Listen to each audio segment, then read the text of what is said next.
আমরা আবার ফিরে এলাম। আগের দিন আমরা আলোচনা করছিলাম effect of inductive effects on the chemical shift of different kinds of protons,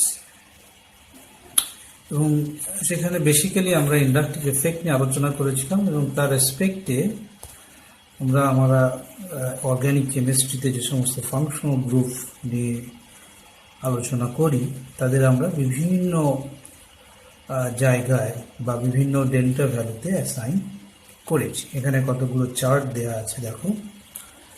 তো এখানে এইটা আলোচনা করতে গিয়ে এই বিভিন্ন তোমরা যখন এদের কেমিক্যাল শিফটগুলো দেখবে বিভিন্ন ফাংশনাল গ্রুপে, সেখানে নিশ্চয়ই লক্ষ্য করেছো যে কতগুলো জায়গায় একটু অ্যানোমালি আছে, যেটা এই সিম্পল ইন্ডাকটিভ এফেক্ট দিয়ে হয়তো এক্সপ্লানেশন করা যাবে না। যেমন আমরা যদি একটু ভালোভাবে দেখি, এই অ্যারোমেটিক প্রোটনগুলো দেখো এসেছে এই 7-8 ppm এর কাছাকাছি। আবার কার্বন কার্বন ডবল বন্ড, এখানে এই ভিনাইলিক প্রোটন দেওয়া আছে, কার্বন কার্বন ডবল বন্ড মানে ইথিলিনিক প্রোটন সেগুলো এসেছে 5-6 কাছাকাছি, জেনারেলি 6 কাছাকাছি আসে। এবং whereas in case of carbon carbon triple bond here, এটা 2 কাছাকাছি, কখনো কখনো 2 কমেও এসেছে, এই যে 2 থেকে 3 মধ্যে এসেছে। তো এটা খুব সারপ্রাইজিং এই কারণে অ্যারোমেটিকের ক্ষেত্রে ভ্যালুটা খুব বেশি। এমনি এরাও তো ভিনাইল বা ইথিলিনিক যে প্রোটন সেটাও sp2 হাইব্রিডাইজ, তারপরে তোমার কার্বন কার্বন যে ডাবল বন্ড অ্যারোমেটিক কম্পাউন্ডের ক্ষেত্রে সেটাও sp2 hybridized, but still aromatic protons are more dishielded than the vinyl protons.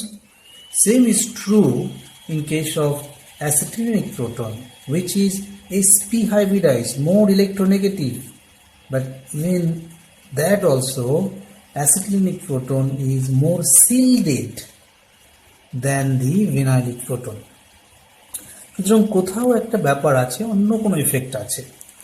শুধুমাত্র ইন্ডাকটিভ এফেক্ট দিয়ে আমরা এই কেমিক্যাল শিফট ভ্যালুগুলোকে এক্সপ্লেন করতে পারবো না। এই যে 3টে আমরা এক্সাম্পল নিলাম, এছাড়াও আরও একটা এক্সাম্পল আছে দেখো, সেটা হচ্ছে এই অ্যালডিহাইডিক প্রোটন যেটা আছে সেটা সবচেয়ে ডিসিলেট হয়েছে এই রেঞ্জের মধ্যে, এটা 9-10 কাছাকাছি আসে। সুতরাং এই যে 4টে আমরা কেস বললাম, অ্যালডিহাইডিক প্রোটন বা বেনজিন বা অ্যারোমেটিক প্রোটনস, ভিনাইলিক প্রোটনস, অ্যাসিটিলিনিক প্রোটন, এই সবগুলোর ক্ষেত্রেই যেটা কমন সেটা হচ্ছে এই প্রত্যেকটাতেই কোনো পাই ইলেকট্রন ইনভলভড হয়ে আছে। আমরা ইন্ডাকটিভ এফেক্ট দিয়ে যখন বা ইলেকট্রোনেগেটিভিটি দিয়ে যখন কেমিক্যাল শিফটকে এক্সপ্লেন করছিলাম, সেখানে সবগুলো ছিল সিগমা বন্ডেড ইলেকট্রন এবং তার লোকাল ডায়াম্যাগনেটিক এফেক্টের জন্য কি ধরনের শিফট হচ্ছে সেটা আমরা আলোচনা করেছি। এবং আজকে আমরা নতুন যেটা আলোচনা করব সেটা হচ্ছে এই পাই ইলেকট্রনের এফেক্টটা কি আছে অন কেমিক্যাল শিফট। এবং এই এফেক্টটাকে আমরা সাধারণত একটা নাম দিই, সেটা হচ্ছে অ্যানাইসোট্রপিক এফেক্ট। অ্যানাইসোট্রপিক মিন নট আইসোট্রপিক, অর্থাৎ যে ইনডিউসড ম্যাগনেটিক ফিল্ডটা জেনারেট হচ্ছে for the circulation of pi electron, সেটা সমস্ত স্পেসে ইকুয়ালি ডিস্ট্রিবিউটেড নয়, that is not isotropic throughout the space. আচ্ছা, আমরা একটু তার আগে একটু বলে নিই সিগমা বন্ডের সঙ্গে পাই বন্ডেড ইলেকট্রনের তফাৎটা কোথায়। পাই ইলেকট্রনস আমরা জানি more diffused, more labile and hence more polarizable than sigma bonded electrons, তাই তো? সুতরাং field induced pi electron movement, অর্থাৎ তুমি যখন একটা এক্সটার্নাল ম্যাগনেটিক ফিল্ড অ্যাপ্লাই করছো, যে পাই ইলেকট্রনগুলো আছে সিগমা ইলেকট্রনের মতনই সার্কুলেশন হবে, তাই তো? কিন্তু এরা যেহেতু মোর ডিফিউজড, এদের সার্কুলেশনটা অনেক বেশি প্রোনাউন্সড, এবং যার ফলে এরা যে ম্যাগনেটিক ফিল্ডটা জেনারেট করবে, ইন্ডিউসড ম্যাগনেটিক ফিল্ড, সেটা হবে stronger than the sigma bonded electrons, much more stronger than the sigma bonded electrons actually. So the pi electron movements produces strong secondary fields that perturb the neighboring nuclei. এই জায়গাটা আমরা একটু আসছি, এখানে একটু আগে দেখে নাও, যদি এক্সটার্নাল ম্যাগনেটিক ফিল্ড B0 যদি ডিরেকশন অ্যালং জেড অ্যাক্সিস হয়, তাহলে লেফট থাম রুল এটা অনুসারে বুঝতেই পারছো, আমরা যদি এইভাবে দেখাই, ভালো করে লক্ষ্য করে দেখো, এইভাবে যদি আমরা দেখাই, এই যে থামটা আছে, এই থাম বরাবর কারেন্টটা যাচ্ছে, মানে ইনডিউসড, সরি এটা ভুল বলছি, তোমার হচ্ছে যেভাবে দেখানো আছে এইটা হচ্ছে এইরকম, সরি দিস এরকমভাবে আছে, এই বরাবর তোমার সার্কুলেশনটা হচ্ছে ওপর দিকে, তোমার এইভাবে যদি আমরা দেখি ভালো করে, থামটা আছে এই দিকে যাচ্ছে, তার মানে সার্কুলেশন অফ পাই ইলেকট্রনস হচ্ছে এইদিকে, তাহলে ওপর দিকে হবে, আমরা যদি দেখি তাহলে ওপর দিকে হবে তোমার ম্যাগনেটিক ফিল্ডটা, তাই তো? ম্যাগনেটিক ফিল্ডটা আমি এই যে এইখানটা যেটা আছে এই পার্টটা, এটা ম্যাগনেটিক ফিল্ড ওপর দিকে আছে, আর সেটা যদি উপর দিকে থাকে তাহলে যে সার্কুলেশন হবে পাই ইলেকট্রনের সেটা হবে কোন দিকে? সেটা হবে ক্লকওয়াইজ। তাই হয়েছে, দেখো ক্লকওয়াইজ মুভমেন্ট হয়েছে যদি ওপর দিকে থাকে। এবার এই সার্কুলেশন অফ পাই ইলেকট্রনস হওয়ার জন্য কি হবে না, একটা সেকেন্ডারি ম্যাগনেটিক ফিল্ড তৈরি হবে, which will be diamagnetic in nature. সবচেয়ে ইম্পর্টেন্ট কথা হচ্ছে এইটা, মানে এর ফলে যে ম্যাগনেটিক ফিল্ডটা জেনারেট করবে সেটা হবে ডায়াম্যাগনেটিক। কোথায় না, দেখুন centre of this spy circulation, অর্থাৎ যে বেঞ্জিনের যে রিংটা আছে তার রেসপেক্টে ওপরে এবং নিচে সেন্টার বরাবর সবচেয়ে দেখো এখান থেকে যেটা বেরিয়ে সেটা হবে ডায়াম্যাগনেটিক ইন নেচার, অর্থাৎ এক্সটার্নাল ম্যাগনেটিক ফিল্ডকে সে অপোজ করবে। সেন্টার থেকে যখন বেরিয়ে আসছে দেখো এটা নিচের দিকে, এটা ওপরের দিকে, তখন অপোজিং। এগেইনস্ট যখন ওপর থেকে নিচের দিকে নামছে এটা এগেইন, এটা ওপরের দিকে, এটা নিচের দিকে, তার মানে এগেইন অপোজিং। তাহলে সেন্ট্রালি দিস ইজ ডায়াম্যাগনেটিক। কিন্তু যখন এই বলরেখাগুলো যখন উপর দিকে উঠছে দেখো, এভাবে যখন এই কারেন্টের ফলে পাই ইলেকট্রন সার্কুলেশনের ফলে যে ইন্ডিউস ম্যাগনেটিক ফিল্ড তৈরি হচ্ছে তার বলরেখাগুলো কোন দিক কিভাবে আছে না, এমনভাবে আছে যে সেন্টারে হচ্ছে it actually opposing the external magnetic field, whereas যখন পেরিফেরাল পার্টে আছে, ধারের দিকে আছে, এখানে দেখো it actually aligning with the external magnetic field। তাহলে এই জায়গাটায় হচ্ছে অপোজিং, এই পেরিফেরি পার্টে হচ্ছে অ্যাকচুয়ালি অ্যালাইনিং একই দিকে। তার মানে কি হলো না, এই ম্যাগনেটিক ফিল্ড যেটা তৈরি হচ্ছে পেরিফেরিয়াল পার্টে হচ্ছে aligning with the external magnetic field, whereas center part যে ম্যাগনেটিক ফিল্ডটা জেনারেট হচ্ছে সেটা অ্যাকচুয়ালি অপোজিং দি ম্যাগনেটিক ফিল্ড, অর্থাৎ থ্রু আউট স্পেসে এ আইসোটোপিক্যালি ডিস্ট্রিবিউটেড নয়। এর এফেক্টটা কি হবে না, পেরিফেরাল পার্টে যে প্রোটনগুলো আছে, বেঞ্জিন রিংয়ের ক্ষেত্রে আমরা জানি যে পেরিফেরাল পার্টেই প্রোটনগুলো থাকে, অ্যারোমেটিক প্রোটন, সেগুলো সব ডিসিল্ডেড হবে। কারণ কেন ডিসিল্ডেড না, ও যে সেকেন্ডারি ম্যাগনেটিক ফিল্ডটা যেটা ইন্ডিউস ম্যাগনেটিক ফিল্ডটা পাচ্ছে সেটা এক্সটার্নাল ম্যাগনেটিক ফিল্ডের সঙ্গে অ্যালাইন থাকার ফলে ও বেশি ম্যাগনেটিক ফিল্ড সেন্স করবে, তাই তো?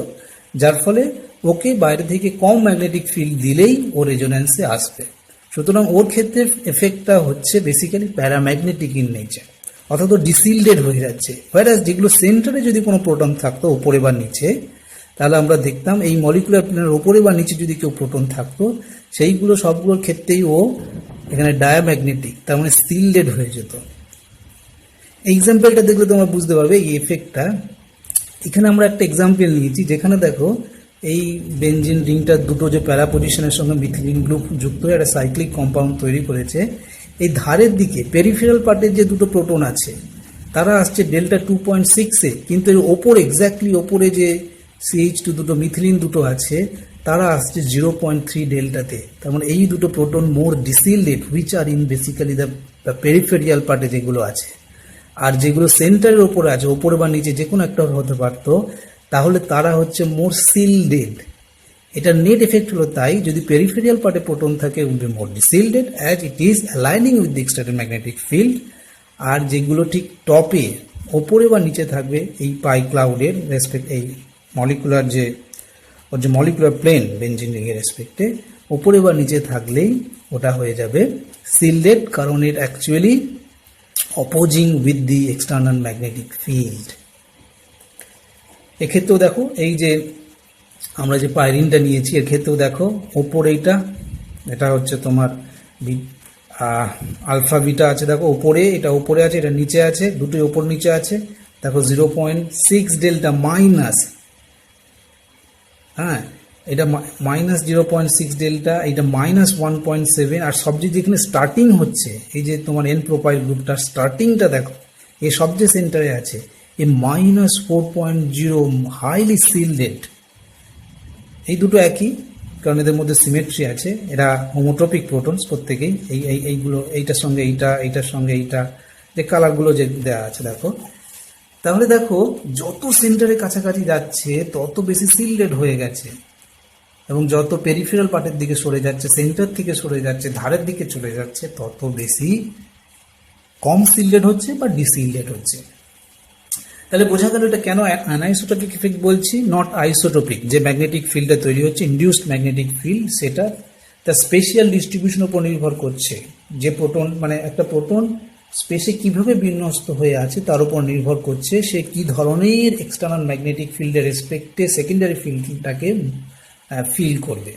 কোনো জায়গায় ডিসিল্ডিং জোনে হয়ে যেতে পারে, রিজিয়নে হয়ে যেতে পারে, কোনোটা সিল্ডিং রিজিয়নে হয়ে যেতে পারে। যেমন বেঞ্জিনিংয়ের ক্ষেত্রে পেরিফেরিয়াল পার্টটা ডিসিল্ডিং, whereas সিল্ডিং জোনটা হচ্ছে কোথায় না বেঞ্জিন এর প্লেনের রেসপেক্টে ওপরে বা নিচে, বা মোর আমরা বলতে পারি সেন্ট্রালি ওপর বা নিচে।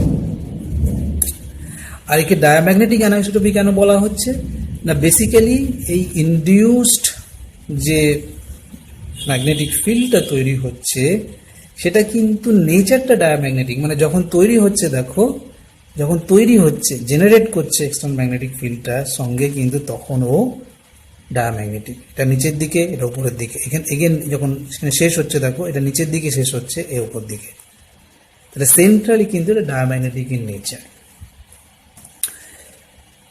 এখানেই আমরা সেই একই আলোচনা করেছি সিগমা বন্ডের ক্ষেত্রেও আলোচনাটা করা হচ্ছে। যেমন বেঞ্জিনের ক্ষেত্রে যে আলোচনাটা করছিলাম দেখো, মাইনাসটা হচ্ছে কি, মাইনাসগুলো যেগুলো হয়ে আছে, মাইনাস এই যেখানে মাইনাস দিয়েছি মানে পেরিফেরাল পার্ট, পেরিফেরাল পার্টে তার মানে হচ্ছে ডিসিল্ডিং, আর এখানে যে প্লাস দেওয়া আছে প্লাসটা হচ্ছে সিল্ডিং, ওপর নিচে যে পার্টটা। এই দেখো একটা আমরা ভাগ করে দিয়েছি স্পেসটাকে, এই জায়গাটায় হচ্ছে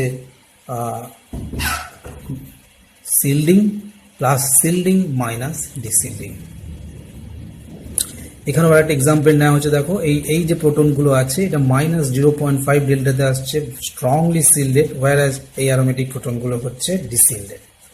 সুতরাং অ্যারোমেটিক প্রোটন যে ডিসিল্ডেড এটা আসছে ফর কিসের জন্য আসছে না, অ্যানাইসোটোপিক এফেক্টের জন্য আসছে। পাই ইলেকট্রন সার্কুলেশন ফলে যে সেকেন্ডারি ম্যাগনেটিক ফিল্ডটা তৈরি হচ্ছে, which are actually aligning with the external magnetic field at the peripheral part of aromatic protons, and that's why they are more shielded.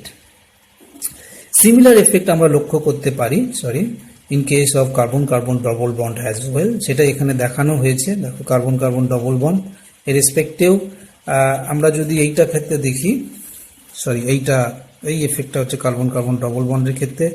Pi electron circulation হচ্ছে, এখানে দেখো আমাদের যেটা মানে বিজোর ডিরেকশনটা চেঞ্জ হয়ে গেছে, আগে অ্যালং জেড অ্যাক্সিস ছিল উপর থেকে নিচে থেকে উপরে, এখন ওপর থেকে নিচের দিকে হয়েছে, সেই জন্য পাই ইলেকট্রন সার্কুলেশনের মুভমেন্টটাও ঘুরে গেছে, অ্যান্টি ক্লকওয়াইজ হয়ে গেছে, এবং তার ফলে যে সেকেন্ডারি ম্যাগনেটিক ফিল্ড তৈরি হবে সেই ম্যাগনেটিক ফিল্ডের রেসপেক্টে এই যে ধারের দিকে প্রোটনগুলো আছে ডিসিল্ডিং জোনে পড়ে যাচ্ছে, এবং উপর নিচে যে প্রোটনটা হচ্ছে সিল্ডিং জোনে পড়ে যাচ্ছে। তাহলে এবার প্রশ্নটা হলো, এবং সেটা অ্যালডিহাইডের ক্ষেত্রেও হয়েছে, অ্যালডিহাইডের ক্ষেত্রেও আমরা দেখেছি যদি এরকম আমরা একটা ছবি আঁকতাম ওই একই রকম ভাবে, এটাও তো কার্বন কার্বন ডবল বন্ড, তার রেসপেক্টে যদি ভাবতাম, যদি এটা নিচের দিকে তোমার B0, তার মানে সার্কুলেশনটা হবে অ্যান্টি ক্লকওয়াইজ, এবং তার ফলে যে পাই যে সেকেন্ডারি ম্যাগনেটিক ফিল্ড তৈরি হবে তার ডিরেকশনটা এমন হবে, এই যে প্রোটনটা আছে এই প্রোটনটা ডিসিল্ডেড জোনে পড়ে যাবে, বা এর ওপর নিচে যদি কোনো প্রোটন থাকতো, এই রেসপেক্টে ওপর নিচে যদি কেউ থাকতো তাহলে সিল্ডিং জোনে পারতো। এখানেও কিভাবে ওর চতুর্দিকে স্পেসটা সিল্ডেড ডিসিল্ডেড হয়ে আছে দেখিয়ে দেওয়া আছে, মাইনাসটা হচ্ছে ডিসিল্ডেড, এই পার্টটা হচ্ছে ডিসিল্ডেড জোন, আর প্লাস পার্টটা হচ্ছে সিল্ডেড জোন।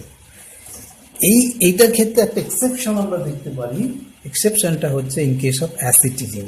কিরকম না, এই কার্বন কার্বন ডবল বন্ডের সঙ্গে ট্রিপল বন্ডের তফাৎ হচ্ছে, কার্বন কার্বন ডবল বন্ডে যে পাই ইলেকট্রনের যে ক্লাউডটা সেটা আমরা জানি যে মলিকুলার প্লেনের রেসপেক্টে উপরে এবং নিচে।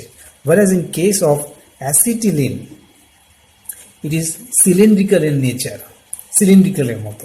এবং সিলিন্ড্রিক্যাল হওয়ার ফলে আমরা যদি দেখি তাহলে কি দেখব না, পাই ইলেকট্রনস, এটা যদি B0 ডিরেকশন হয়, B0 ডিরেকশন যদি এইটা হয় তাহলে পাই সার্কুলেশন এই বরাবর হবে এবং তার ফলে যে ম্যাগনেটিক ফিল্ডটা তৈরি হবে তার ডিরেকশন দিয়ে দেওয়া আছে। দেখো এই ক্ষেত্রে দেখা যাচ্ছে এই দিকে দেখো এইটা হচ্ছে ওপরের দিকে, তাই তো, সেকেন্ডারি যে ম্যাগনেটিক ফিল্ডটা তৈরি হচ্ছে তার ডিরেকশনটা দেখো ওপরের দিকে, whereas এক্সটার্নাল ম্যাগনেটিক ফিল্ড হচ্ছে তলার দিকে। Basically they are opposing each আদার।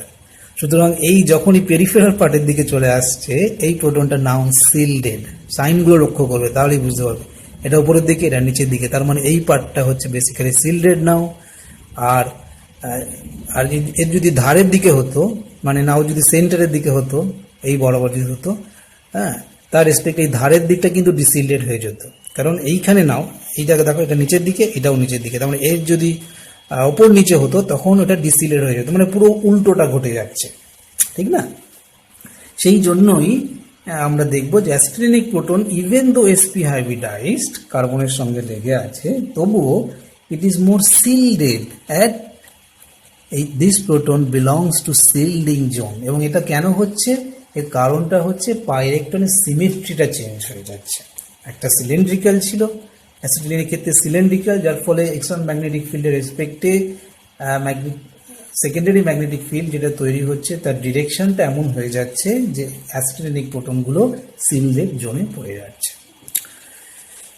এই ঘটনা শুধুমাত্র পাই বন্ড নয়, সিগমা বন্ডের ক্ষেত্রেও দেখা যায়, কিন্তু বেসিক্যালি সিলেবাসে তোমাদের এই 4টি কেসে আছে বলে আমরা আলোচনা করলাম। নেক্সট হচ্ছে আর একটা ইম্পর্টেন্ট জায়গায় আমরা চলে যাব,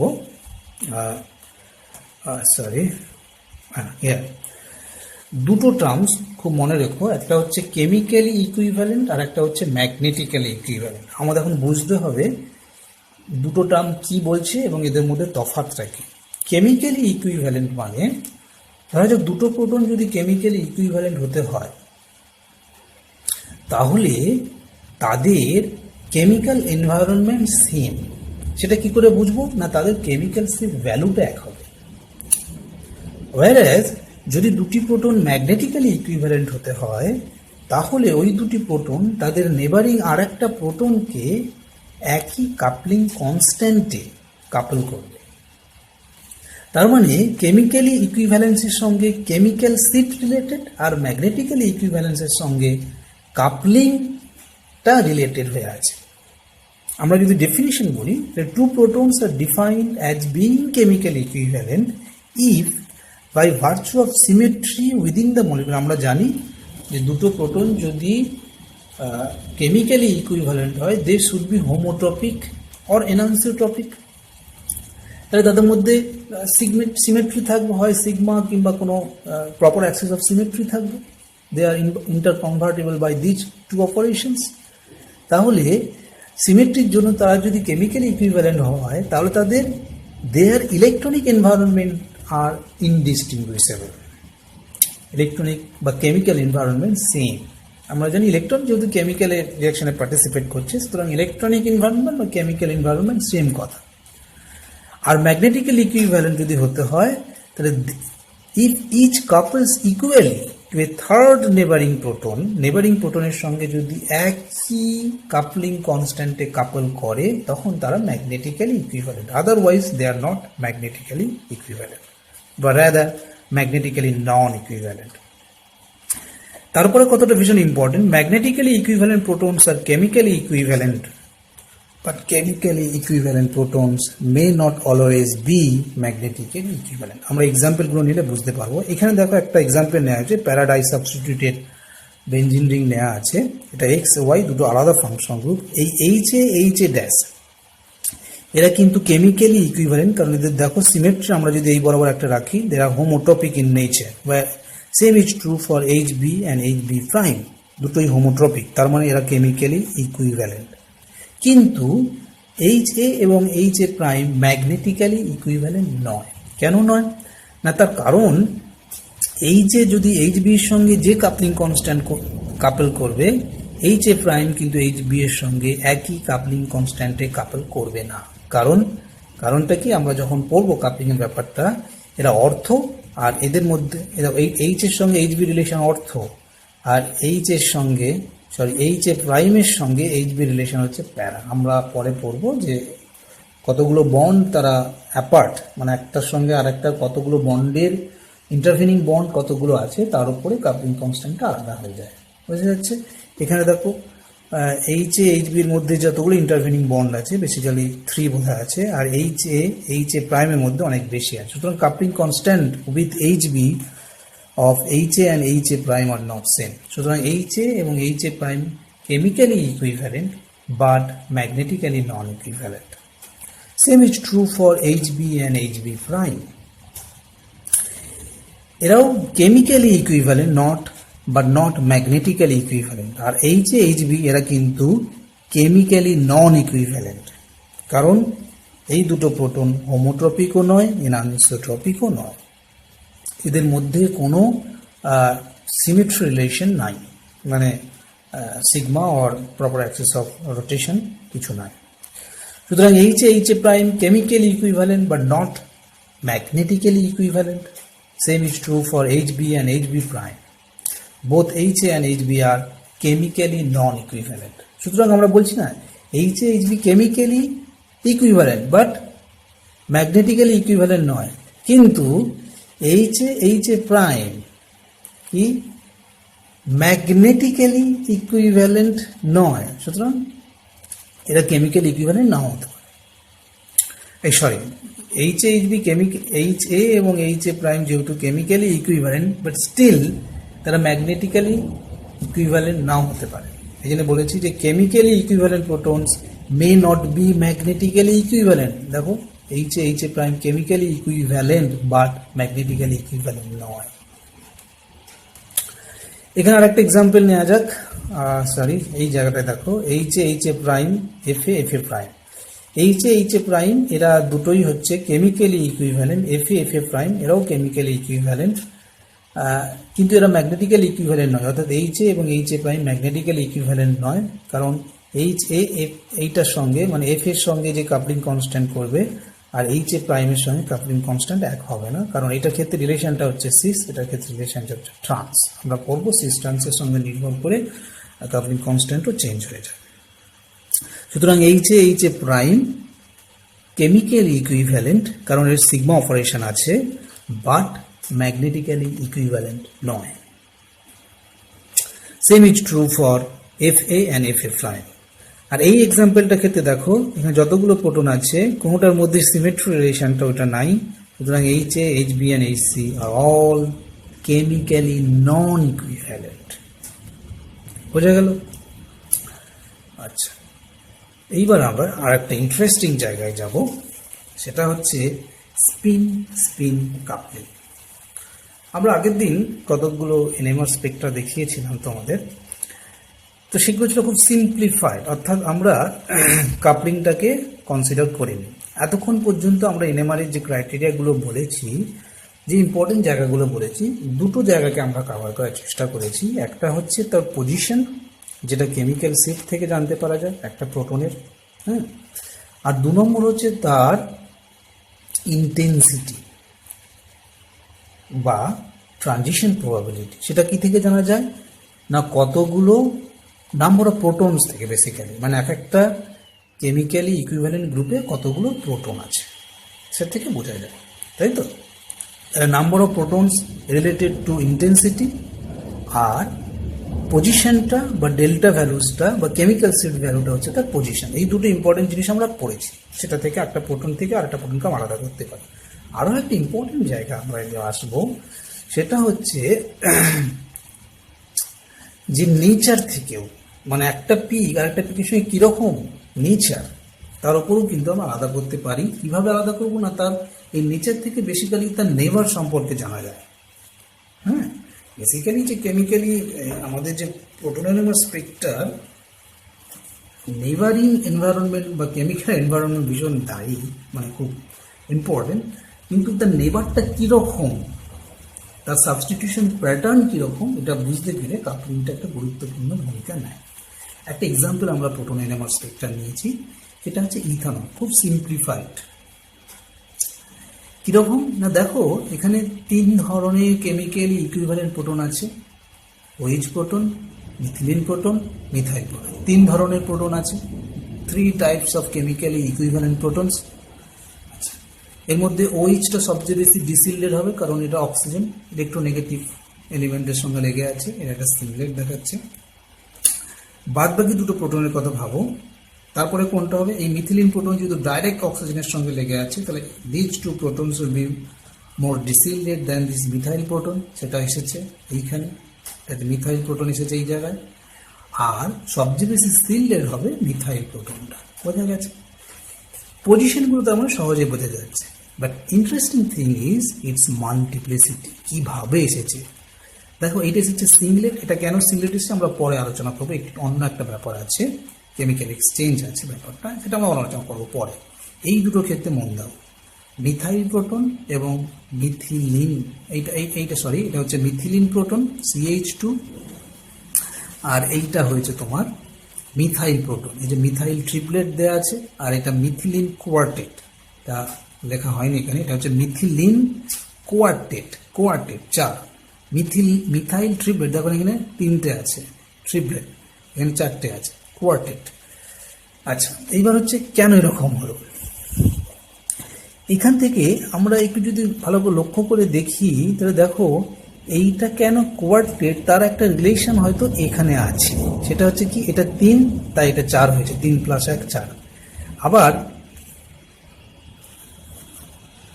আবার এই মিথাইল প্রোটনটা কেন ট্রিপলেট হয়েছে, তার একটা রিলেশন এখানে আছে। এটা ওর নেবার হচ্ছে মিথিলিন, সেটা 2 আছে, 2 + 1 তাহলে 3 হয়েছে। তার মানে এই যে কাপলিংটা হচ্ছে, এই যে স্প্লিটিংটা হচ্ছে, স্প্লিট করে গেছে বেসিক্যালি, এক একটা মানে যে সিগন্যালটা ভাগ হয়ে গেছে, স্প্লিট হয়ে গেছে। এই স্প্লিটিং যে প্যাটার্নটা, এর ক্ষেত্রে আমরা দেখছি ট্রিপলেট, এর ক্ষেত্রে দেখছি কোয়ার্টেট, এগুলো নির্ভর করছে তার নেবারিং ইন্টারাক্টিং প্রোটন যেটা আছে তার সংখ্যার ওপর। সংখ্যা যদি n হয়, নেবারিং প্রোটনের সংখ্যা, নেবারিং কেমিক্যাল নন ইকুইভ্যালেন্ট প্রোটনের সংখ্যা যদি n হয়, তাহলে ওর যে স্প্লিটিং প্যাটার্নটা হবে n+1, মানে স্প্লিটিং কতগুলো পিকে ভাগ হয়ে যাবে সেটা হবে n+1। এখানে 2 আছে তাই এইটা 3 ভাগে ভাগ হয়ে গেছে, ট্রিপলেট হয়েছে। এটা 3 আছে তাই মিথিলিনটা 3 + 1 কোয়ার্টেট হয়েছে, বুঝা যাচ্ছে? এবার দেখো কেন এরকম হলো। আমরা প্রথমে মিথিলিন প্রোটনের কথা ভাবি, এটা কেন হচ্ছে না, এই দেখো এই মিথাইল প্রোটন আর মিথিলিন প্রোটন ওরা কেমিক্যালি নন ইকুইভ্যালেন্ট, সুতরাং ওদের যে ম্যাগনেটিক ফিল্ড সে দুটো আলাদা, তাই তো? ম্যাগনেটিক ফিল্ড যে সেন্স করছে দুটো আলাদা। তাহলে এরা যদি নেইবার যেহেতু দুটো আলাদা ম্যাগনেটিক ভেক্টর এখানে আছে, তো তারা তো নিজেদের মধ্যে ইন্টারাকশন করবে, ঠিক না? তাহলে তার মধ্যে ইন্টারাকশন করছে, স্মল ইন্টারাকশন হচ্ছে, সামান্য হলেও ইন্টারাকশন হচ্ছে। সামান্য কেন না, এদের যে ম্যাগনেটিক ফিল্ডটা খুব সামান্য মানের, তাহলে ইন্টারাকশন করছে। এবার যদি ইন্টারাকশন করে, আমরা যদি এই মিথিলিন প্রোটনের কথা ভাবি, তাহলে মিথিলিন প্রোটনের কথা ভাবো। মিথিলিন প্রোটনে কতগুলো প্রোটন আছে? 2টো প্রোটন আছে, তাই তো?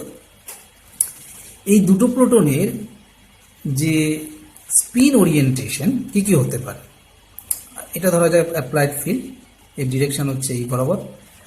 এর রেসপেক্টে কি কি হতে পারে? 2টো প্রোটনই ধরা যাক বিটা আছে, মানে এক্সটার্নাল ম্যাগনেটিক ফিল্ডের সঙ্গে অপোজ করছে, অথবা 2টো প্রোটনই এক্সটার্নাল ম্যাগনেটিক ফিল্ডের সঙ্গে অ্যালাইন করছে, একই দিকে হচ্ছে, হয় এগেনস্টে দুটোই অথবা দুটোই অ্যালাইন। মানে আর একটা কি হতে পারে না, একটা প্রোটন অ্যালাইন, একটা প্রোটন এগেনস্টে, আলফা বিটা বা বিটা আলফা, দুটোই বিটা, দুটোই আলফা, অথবা আলফা বিটা বিটা আলফা। এই ওরিয়েন্টেশন হতে পারে এই 2টো প্রোটনের, মিথিলিন প্রোটনের।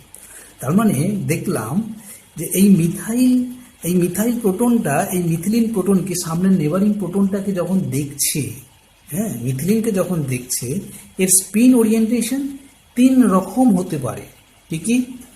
একটা হচ্ছে বিটা বিটা, একটা হচ্ছে আলফা আলফা, আর একটা হচ্ছে আলফা বিটা বিটা আলফা। এখন আলফা বিটা বা বিটা আলফা মানে কি? একটা অপোজিং, একটা অ্যালাইন, তাহলে নেট এফেক্ট 0, অর্থাৎ যে জায়গায় তার আসা উচিত ছিল সেই জায়গাতেই আসছে। বোঝা যাচ্ছে? তাহলে পজিশনের কোনো চেঞ্জ হচ্ছে না। এখন এইটা যেটা এক্সটার্নাল ম্যাগনেটিক ফিল্ডের সঙ্গে অপোজিং করছে বিটা বিটা, তাহলে কি হবে? তাহলে ম্যাগনেটিক ফিল্ডটা কম সেন্স করবে, ওতে রেজোন্যান্সে আসার জন্য স্ট্রং ফিল্ড দিতে হবে, অর্থাৎ ওটার আপফিল্ড শিফট হবে। বোঝা গেল? সরে গেল, সরে গেল, এই যে দেখো সরে গেল। এই মাঝেরটা দেখো আলফা বিটা বিটা আলফা যেখানে আসা উচিত ছিল সেই জায়গাতেই আছে, কিন্তু এইটা সরে গেছে, আপফিল্ড শিফট হয়েছে, যেটা বিটা বিটা হয়েছে ডান দিকে সরে গেছে। আর একটা কি হচ্ছে, আলফা আলফা যেটা, সেটা এক্সটার্নাল ম্যাগনেটিক ফিল্ডের রেসপেক্টে একই দিকে থাকার জন্য ও বেসিক ফিল্ড সেন্স করছে, তার মানে ওকে রেজোন্যান্স আনার জন্য লো ফিল্ড দিতে হচ্ছে।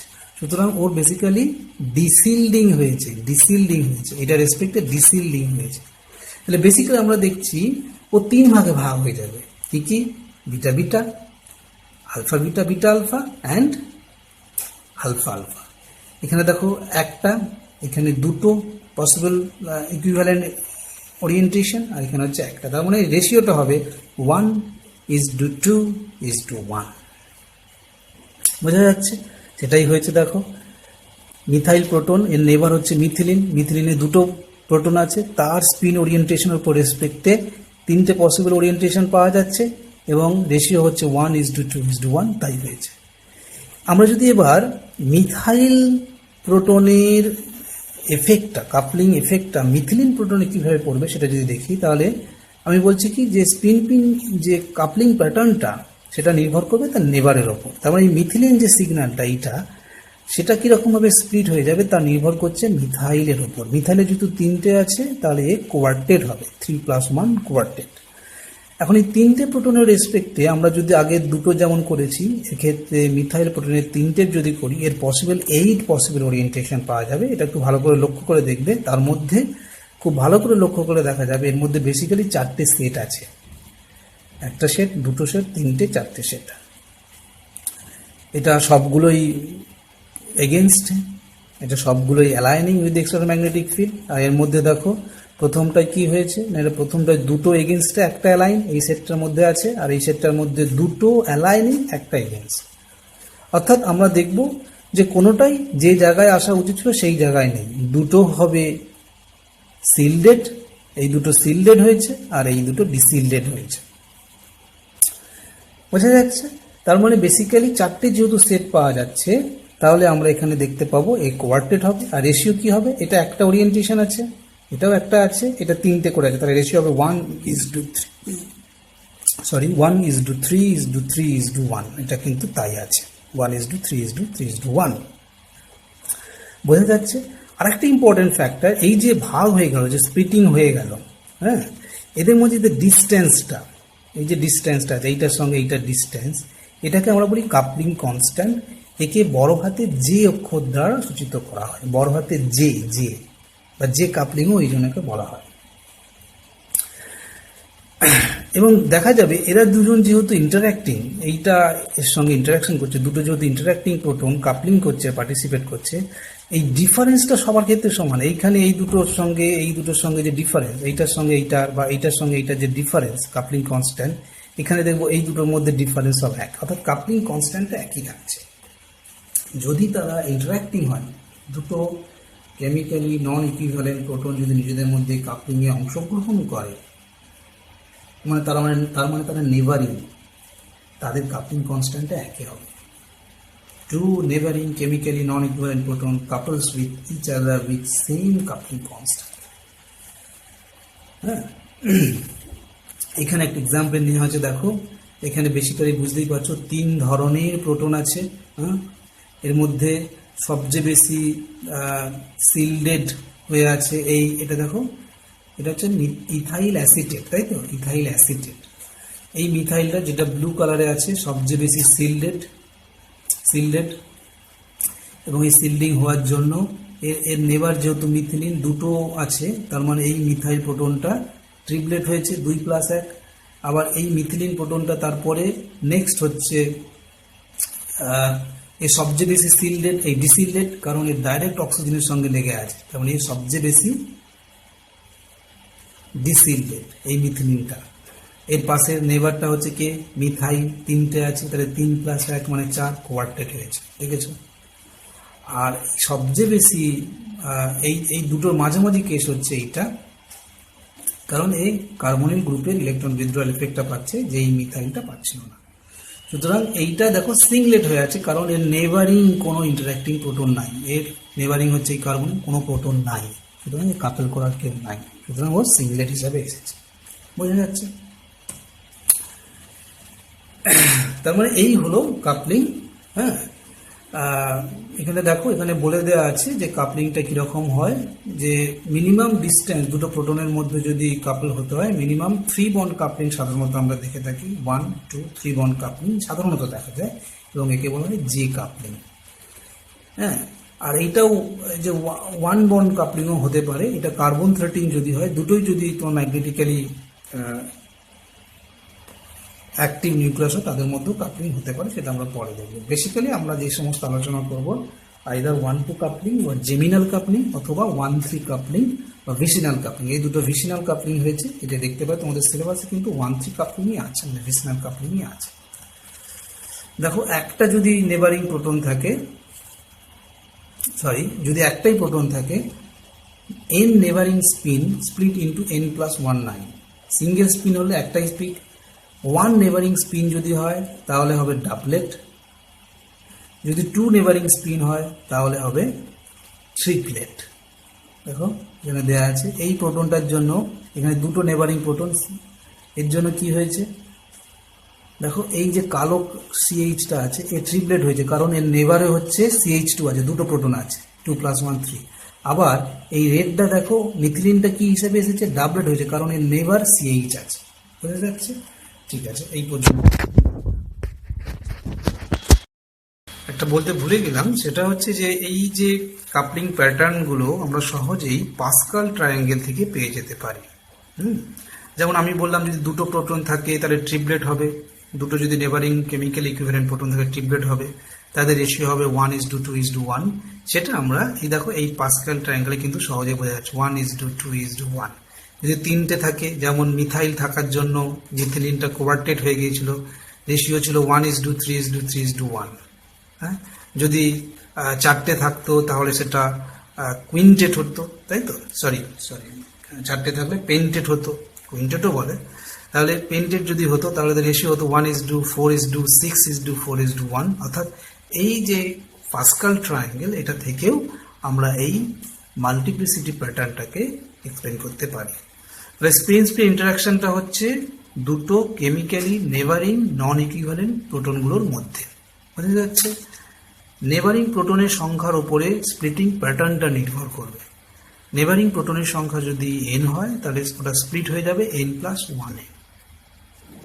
যদি নেবারিং প্রোটন থাকে একটা, তাহলে ওই প্রোটনটা আসবে ডাবলেট, যদি নেবারিং প্রোটন থাকে 2 তাহলে আসবে ট্রিপলেট, যদি 3 হয় তাহলে কোয়ার্টেট, 4 হলে হবে কুইন্টেট, ইত্যাদি ইত্যাদি হয়ে আসবে। আর কি, দুটো যদি নেবারিং প্রোটন যদি ইন্টারাক্টিং ও কাপলিং এ পার্টিসিপেট করে, তাদের কাপলিং কনস্ট্যান্ট একই হবে, বোঝা গেল। দেখো, আমরা যখন ইথানলের প্রোটোনাইনোমার স্পেকট্রোস্কোপি আলোচনা করছি, সেখানে দেখো এই যে এটা একটা সিংলেট এসেছে, ঠিক না? এই সিংলেটটা কোথা থেকে আসছে, এবং এটা সবচেয়ে বেশি ডিসিল্ডেডও, তাহলে সহজেই বোঝা যাচ্ছে এই যে সিংলেটটা আসছে এটা এই হাইড্রক্সিল প্রোটনের জন্য আসছে। কিন্তু আমরা এই স্পিন স্পিন কাপলিং আলোচনা করলাম, সেখান থেকে বোঝা যাচ্ছিল যে এইটা এর নেবার হচ্ছে মিথিলিন, সেখানে দুটো কেমিক্যালি ইকুইভ্যালেন্ট প্রোটন আছে, তাহলে এই প্রোটনটা it should appear as a triplet, 2 + 1 3, কিন্তু এটা সিংলেট আসছে, প্রথম কথা। আর দ্বিতীয় কথা, দেখো এখন এই মিথিলিনের কথা ভাবো, এর একদিকে আছে OH, একদিকে আছে CH3, CH3-র জন্য এই মিথিলিনটা কোয়ার্টেট এসেছে, তাই তো, 3 + 1 4 কোয়ার্টেট এসেছে। কিন্তু এই প্রোটনটার জন্য তো এই মিথিলিনের স্প্লিটিং হওয়া উচিত, কারণ এরা নেবার এবং কেমিক্যালি নন ইকুইভ্যালেন্ট। এটা যেহেতু একটা আছে তাহলে ডাবলেট হওয়া উচিত, তাহলে বেসিক্যালি ডাবলেট অফ কোয়ার্টেট হওয়া উচিত ছিল এটা। কিন্তু এই OH প্রোটনটা কোনোভাবেই কাপলিংয়ে তার মানে পার্টিসিপেট করেনি, বুঝতে যাচ্ছে। OH প্রোটনটা ওর নেবারিং কেমিক্যালি নন ইকুইভ্যালেন্ট প্রোটনের সঙ্গে কাপলিংয়ে পার্টিসিপেট করেন। যেহেতু কাপলিংয়ে পার্টিসিপেট করেনি, সেই জন্য ও সিংলেট হিসেবে এসেছে। এখন প্রশ্নটা হলো, OH প্রোটন কেন কাপলিংয়ে পার্টিসিপেট করছে না? এটা যে শুধুমাত্র OH প্রোটনের ক্ষেত্রে দেখা যায় তা নয়, এই একই ঘটনা লক্ষ্য করা যায়, যদিও একটু কম ডাইমেনশনে, সেটা হচ্ছে অ্যামিন, অ্যামাইড এই সমস্ত প্রোটনগুলোর ক্ষেত্রেও। ব্যাপারটা কি হয় না, এইটাকে সাধারণত একটা টার্ম কেমিক্যাল এক্সচেঞ্জ ফেনোমেনা দিয়ে এক্সপ্লেন করা যায়। কিরকম না, সাধারণত অ্যালকোহলে কিছু বেসিক বা অ্যাসিডিক ইম্পিউরিটি থাকে। ধরা যাক ওই অ্যালকোহলটাতে, এটা একটা অ্যালকোহল নিয়েছি, এতে একটা অ্যাসিডিক ইম্পিউরিটি আছে HA। এখন এই অ্যাসিডিক হাইড্রোজেনটা আমরা জানি অ্যালকোহলের যে OH থাকে দ্যাট ইজ অলসো অ্যাসিডিক। সুতরাং যদিও সেটা কম মাত্রার অ্যাসিডিক, এরা তাহলে কেমিক্যাল এক্সচেঞ্জে পার্টিসিপেট করতে পারে, এক্সচেঞ্জ অফ প্রোটনে পার্টিসিপেট করতে পারে, তাই তো? এই এক্সচেঞ্জ ফেনোমেনা এটা ঘটছে। তার মানে এখন এই এক্সচেঞ্জ ফেনোমেনাটা এত দ্রুত হচ্ছে, the speed of chemical exchange of the alcoholic OH and the acidic OH, acidic hydrogen or any basic proton, এর ফলে কি হয়, sorry basic proton not basic impurities, এই এক্সচেঞ্জটা এত ফাস্ট হচ্ছে যে NMR এর যে যন্ত্র সেটার এর একটা টাইম অ্যাভারেজ ভিউটা নিয়ে নিচ্ছে। যেহেতু টাইম অ্যাভারেজ নিয়ে নিচ্ছে, তার মানে এই প্রোটনটা এক্স্যাক্টলি কার সঙ্গে লেগে আছে? অক্সিজেনের সঙ্গে। মানে এই প্রোটনটা কার সঙ্গে লেগে আছে? অক্সিজেনের সঙ্গে লেগে আছে না এই এর সঙ্গে লেগে আছে, ও ঠিক বুঝতে পারছে না। সেই জন্য ও কি করছে না, ও প্রথম কথা ওর যে সিগন্যালটা একটু ব্রড হয়ে যাচ্ছে, কারণ ওর টাইম অ্যাভারেজ ভ্যালুটা নিচ্ছে। এটার আমি আর ভালো এক্সাম্পল দিতে পারি, সেটা হচ্ছে তোমরা নিশ্চয়ই দেখেছো আগেকার দিনের যে ক্যামেরা ছিল, যেখানে শাটার স্পিডটা খুব কম থাকতো, সেক্ষেত্রে তুমি ট্রেনে বসে যদি বাইরের ছবি নিতে, দেখতে একটু হেজি হয়ে গেছে। মানে চলন্ত ট্রেনে তুমি যদি বাইরের ছবি নিতে, দেখতে হেজি হয়ে যাচ্ছে। তার মানে ও ঠিক ধরতে পারছে না, শাটার স্পিডটা এত কম যে ওই ট্রেনের স্পিডের রেসপেক্টে ওর স্পিডটা, যেহেতু শাটার স্পিডটা খুব কম, সেই জন্য বাইরের ছবিটাকে পরিষ্কার নিতে পারছে না। একই ঘটনা ঘটে কিন্তু NMR যন্ত্রেও।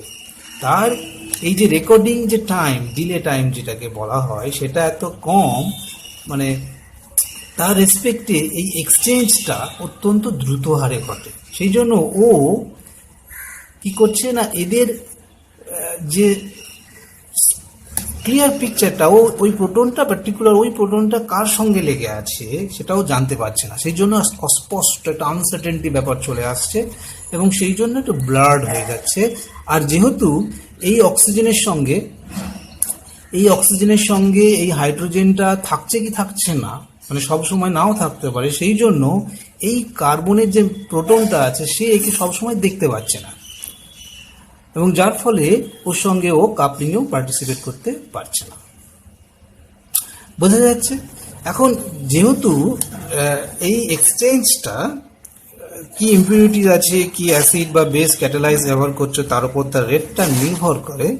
সুতরাং এই রেটের উপর নির্ভর করে এটা কখনো আসতেও পারে, নাও আসতে পারে।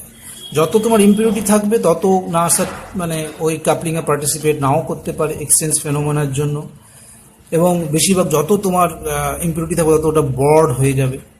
এটা কাপলিংয়ে পার্টিসিপেট করবে এবং সিংলেট, ক্লিয়ার সিংলেট আসবে, মানে কাপলিংয়ে পার্টিসিপেট করবে, সিংলেট নয়, সিংলেট হলে তো কাপলিংয়ে পার্টিসিপেট করছে না। কখন করবে না, যদি খুব পিওর স্যাম্পেল নিই। যদি পিওর স্যাম্পেল নিই তাহলে এক্সচেঞ্জ ফেনোমেনাটা কমে যাচ্ছে, এবং তখন ও কিন্তু কাপলিংয়ে পার্টিসিপেট করবে, এবং ওটা আমরা দেখব ওটা ট্রিপলেট হিসেবে অ্যাপিয়ার করবে, কারণ ওর পাশে মিথিলিন প্রোটনটা আছে ইথানলের ক্ষেত্রে। এটা একটা গেল এক্সচেঞ্জ ফেনোমেনা। এবার 2 নম্বর হচ্ছে হাইড্রোজেন বন্ডিং এর এফেক্ট। কিরকম না, যদি কোনো কম্পাউন্ডের মধ্যে হাইড্রোজেন বন্ডিং এর চান্স থাকে, বা কোনো সলভেন্ট ব্যবহার করলে সেটা হাইড্রোজেন বন্ডিং ওর সঙ্গে করতে পারে স্যাম্পেলের সঙ্গে, তাহলে এই হাইড্রোজেন বন্ডিং হওয়ার জন্য কি হবে না, ওই পার্টিকুলার প্রোটনটার ডিসিল্ডিং হবে। বোঝাই যাচ্ছে হাইড্রোজেন বন্ডিং হওয়ার ফলে ওই হাইড্রোজেনের রেসপেক্টে যে ইলেকট্রন ডেন্সিটিটা থাকার কথা সেটা ড্রাগ আউট হয়, সরে যায় ওর কাছ থেকে, এবং যার ফলে ওর ডাউনফিল্ড শিফট বা ডিসিল্ডিং হচ্ছে, অর্থাৎ ও হায়ার কেমিক্যাল শিফট ভ্যালুতে বা হায়ার পিপিএম ভ্যালুতে অ্যাপিয়ার করবে।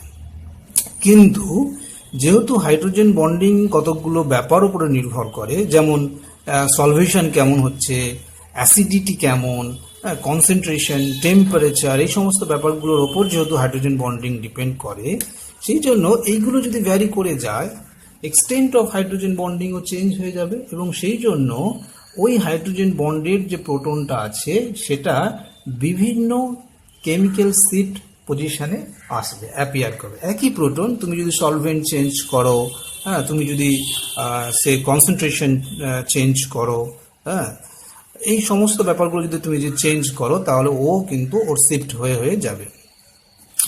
এবং এই ব্যাপারটা সবচেয়ে স্ট্রং দেখা যায় কার্বক্সিলিক অ্যাসিড এবং 1,3 ডাইকার্বনিল কম্পাউন্ডের ক্ষেত্রে। কার্বক্সিলিক অ্যাসিডের ক্ষেত্রে তোমরা নিশ্চয়ই জানো ওটা একটা স্টেবল ডাইমেরিক ফর্মে থাকে, হাইড্রোজেন বন্ডের ডাইমেরিক ফর্ম, এবং সেটার জন্য সেই হাইড্রোজেন বন্ডিং এর স্ট্রেংথ তো খুব বেড়ে যায়, এবং এই বেড়ে যাওয়ার জন্যই ওটা সবচেয়ে ডিসিল্ডেড হয়, 12 থেকে 14 ppm এ জেনারেলি আসে। তবে ওর থেকেও বেশি ডিসিল্ডেড হয়ে থাকে hydrogen bonded proton in case of the enol form of 1,3 diketo compound, কারণ আমরা জানি ওটা একটা 6 মেম্বার ইন্টারমলিকুলার হাইড্রোজেন বন্ডিং এর মাধ্যমে 6 মেম্বার সাইক্লিক রিং তৈরি করে এবং খুব স্টেবিলিটি পায়। তার মানে ওই হাইড্রোজেন বন্ডিং এর স্ট্রেংথটা অত্যন্ত বেশি, এবং তারা সেই জন্য হায়ার ডেল্টা ভ্যালুতে আসছে। ওর সবচেয়ে বেশি ডিসিল্ডিং হচ্ছে, ওটা আসছে অ্যারাউন্ড 14 ppm বা তারও বেশিতে আসতে পারে। এবার যদি কোনো হাইড্রোজেন বন্ডিং প্রোটন থাকে, তাহলে নর্মাল সলভেন্টে সেটা অবশ্য কখনো কখনো নাও আসতে পারে, হ্যাঁ, মানে আর সবচেয়ে বড় কথা যে ওই প্রোটনটা হাইড্রোজেন বন্ডেড প্রোটন কিনা তুমি কি করে বুঝবে? হাইড্রোজেন বন্ডেড প্রোটন যদি হয় তাহলে ওটা এক্সচেঞ্জেবলও হবে। সেই জন্য আমরা যদি একটা এনএমআর এক্সপেরিমেন্ট রেগুলার সলভেন্টে রান করলাম, তারপরে ওর মধ্যে ডয়ট্রিয়াম অক্সাইড দিয়ে দিলাম। ডয়ট্রিয়াম অক্সাইড দিলে কি হবে না, ডয়ট্রিয়াম অক্সাইড দিলে একটা এক্সচেঞ্জ রিয়াকশন শুরু হবে, এই হাইড্রোজেনের সঙ্গে ডয়ট্রিয়ামটা এক্সচেঞ্জ হবে, এবং হাইড্রোজেনটা থাকলো না এটার সঙ্গে, তাহলে কি হবে, পিকটা ডিসঅ্যাপিয়ার করবে। ভালো করে বোঝো, তোমার একটা সিগন্যাল এসেছে, একটা কম্পাউন্ডে তুমি এনএমআর রান করেছো নর্মাল সলভেন্টে, সে CdCl3, তাতে তুমি বুঝতে পারছো না যে কোন প্রোটনটা হাইড্রোজেন বন্ডিং এর জন্য আসছে, হাইড্রোজেন বন্ডেড প্রোটন। তাহলে কি করতে হবে, এটা বোঝার সহজ রাস্তা আছে। সহজ রাস্তাটা কি, ওই এনএমআর স্যাম্পলের মধ্যেই কয়েক ড্রপ জাস্ট ডয়ট্রিয়াম অক্সাইড দিয়ে দাও। কি হবে, তাহলে ডয়ট্রিয়াম অক্সাইডের সঙ্গে ওই হাইড্রোজেনটা, মানে অ্যালকোহলের হাইড্রোজেন ফর এক্সাম্পল, ওই গ্রুপের হাইড্রোজেন এক্সচেঞ্জে পার্টিসিপেট করবে। এখন এক্সচেঞ্জে পার্টিসিপেট করছে মানে এ সবসময় অ্যাপিয়ার নাও করতে পারে, কারণ এখন তো ROD হয়ে গেছে। সুতরাং এক্সচেঞ্জে পার্টিসিপেট করলে দেখবো ওই সিগন্যালটা অনেক সময় মানে ওখানে নাই, ডিসঅ্যাপিয়ার করছে। তাহলে ওটা যে সিগন্যালটা ডিসঅ্যাপিয়ার করলো, তাহলে বুঝতে হবে ওইটাই হচ্ছে তোমার হাইড্রোজেন বন্ডেড প্রোটন। এইবার হচ্ছে একটা কম্পাউন্ডের মধ্যে ইন্টারমলিকুলার হাইড্রোজেন বন্ডিং না ইন্ট্রামলিকুলার হাইড্রোজেন বন্ডিং আছে, কি করে বুঝবে? খুব সহজ ব্যাপার, ডাইলিউশন এফেক্টের মাধ্যমে বোঝা যেতে পারে। কিভাবে না, তুমি ওই এনএমআর যে রেকর্ডিং করছো, ধরা যাক তুমি D6DMSO সলভেন্ট নিয়ে এনএমআরটা রেকর্ডিং করছো, এবার ধীরে ধীরে ওটাকে ডাইলুট করতে করতে থাকো। অর্থাৎ আগে তুমি যদি 0.5 ml 20 মিলিগ্রাম স্যাম্পেল নাও, এখন করছো কি 0.7 ml 20 মিলিগ্রাম নিলে, 0.10 ml 20 মিলিগ্রাম নিলে, বা উল্টো দিকটাও করতে পারো, সলভেন্টের পরিমাণটা একই রেখে কম্পাউন্ডের পরিমাণ আস্তে আস্তে কমিয়ে আনতে পারো। তাহলে কি হবে, যদি ইন্টারমলিকুলার হাইড্রোজেন বন্ডিং হয়, তাহলে কি হবে, ইন্টারমলিকুলার হাইড্রোজেন বন্ডিং হওয়ার জন্য যত ডাইলিউশন হয়ে যাচ্ছে, তত ইন্টারমলিকুলার হাইড্রোজেন বন্ডিং এর পরিমাণটা কমে কমে যাচ্ছে। তত তাহলে কি হবে, যে প্রোটন এনএমআর সিগন্যালটা হবে সেটা ধীরে ধীরে আপফিল্ড শিফট করবে, এবং তার ইন্টেন্সিটি আস্তে আস্তে কমে কমে যাবে, এবং একসময় ওর ডিসঅ্যাপিয়ার করে যাবে একটা সার্টেন ডাইলিউশনে। কিন্তু ইন্টারমলিকুলার হাইড্রোজেন বন্ডিং এর ক্ষেত্রে যেহেতু ডাইলিউশনের কোনো এফেক্ট থাকে না, তার ক্ষেত্রে কিন্তু ওটা আনচেঞ্জড থাকবে। এটা একটা হলো। আর দ্বিতীয় কথা হচ্ছে যে তোমার ধরা যাক তুমি দেখতে পাচ্ছ না প্রোটন এনএমআর স্পেকট্রাটাকে দেখতে পাও, মানে হাইড্রোজেন বন্ডিং এর যে স্ট্রাকচার বা হাইড্রোজেন বন্ডিং এর যে কম্পাউন্ডটাকে, মানে প্রোটন সিগন্যালটাকে দেখতে পাচ্ছ না, সেটা কিভাবে মানে ক্লিয়ার এনএমআর সিগন্যাল দেখা যেতে পারে? প্রথম কথা হচ্ছে কুলিং এফেক্ট দিয়ে, অর্থাৎ দেখা কখন যাবে না, যদি এক্সচেঞ্জ হয়, তাই তো? তো এক্সচেঞ্জ রেটটাকে কমিয়ে দেওয়া যেতে পারে। এক্সচেঞ্জ রেটটাকে কিভাবে কমানো যেতে পারে তোমরা নিশ্চয়ই জানো। রেট সবসময় টেম্পারেচার উপর ডিপেন্ডেন্ট। টেম্পারেচার যদি কমিয়ে দিই তাহলে রেটটাও কমে যাবে। তাহলে টেম্পারেচার যদি আমি খুব কমিয়ে দিই, সে -30°C, হ্যাঁ, তাহলে কি হবে, রেটটা কমে গেল। আর রেটটা যদি কমে যায়, এক্সচেঞ্জ রেটটা যদি কমে যায়, তখন ওর যে ডিলে টাইম বা শাটার স্পিড তার সঙ্গে যদি কম্পারেবল হয়ে যায়, তখন কিন্তু ও কিন্তু ওর ক্লিয়ার পিকচারটা পেয়ে যাবে। এটা হলো। আর 2 নম্বর হচ্ছে সলভেন্ট ইফেক্ট। এমন একটা সলভেন্ট ইউজ করলে, for example D6DFSO, which is strong hydrogen bonding acceptor solvent, তাহলে ও কি করবে না, তাহলে ও S ডবল বন্ড ওই অক্সিজেনটা দিয়ে ও পার্টিসিপেট করবে রেজোন্যান্সে, হ্যাঁ, মানে হাইড্রোজেন বন্ডিংয়ে পার্টিসিপেট করবে, ওটাকে স্টেবিলিটি দেবে, এবং স্টেবিলিটি দেওয়ার ফলে কি হবে, ওই সিগন্যালটা অ্যাপিয়ার করবে।